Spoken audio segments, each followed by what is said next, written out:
Double layer ও single লেয়ারের তফাৎ নিয়ে নতুন একটা ভিডিও নিয়ে চলে আসলাম।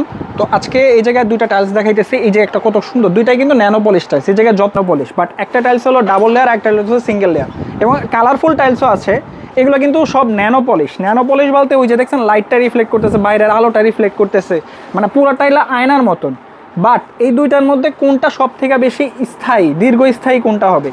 এই যে একটা টাইলস, এটা কিন্তু প্রায় চায়না টাইলসের মতন। ডাবল লেয়ারের টাইলসগুলো বেশিরভাগই কিন্তু চায়নার কপি হয়, অফ হোয়াইটের মধ্যে লাইট অফ হোয়াইট বা ডিপ অফ হোয়াইট এরকম টাইপেরই কপি হয়।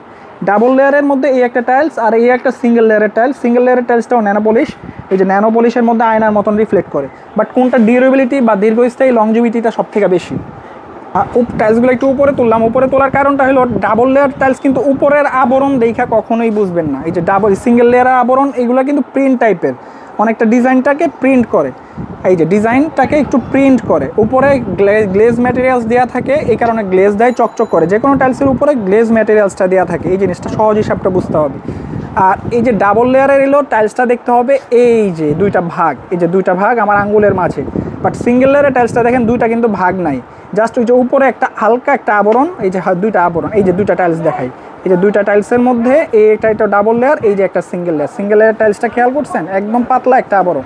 ডাবল লেয়ারের টাইলসটা দীর্ঘস্থায়িতাও বেশি, আর এটা দেখা যায় একটা বিল্ডিং লাইফের পার করেও এই টাইলসটা আবার রিইউজ করা যাবে।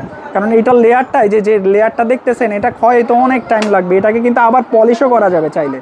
মানে 10 বছর পর এটার কালারটা ফেড হয়ে গেছে, কালারটা একটু ডিসকালার হয়েছে, দেখা যায় এই কালারটাকে আপনি একটু আবার পলিশ করে কালারটাকে সুন্দর করে আবার কালারটা আনতে পারবেন। বাট সিঙ্গেল লেয়ারের ক্ষেত্রে এই টাইলসটা আপনি এই কালারটা আনতে পারবেন না। এটা পলিশ করলে কিন্তু বা মেশিনে যদি কোনো কিছুতে ঘষা দেন, টাইলসের কালারটা চলে যাবে, গ্লেজটা কিন্তু চলে যাবে। একটা দিন প্রত্যেকটা জিনিসেরই ক্ষয় আছে, এই জিনিসটা সহজ হিসাব বুঝতে হবে। প্রত্যেকটা জিনিসের ক্ষয় আছে, ক্ষয় হবেই।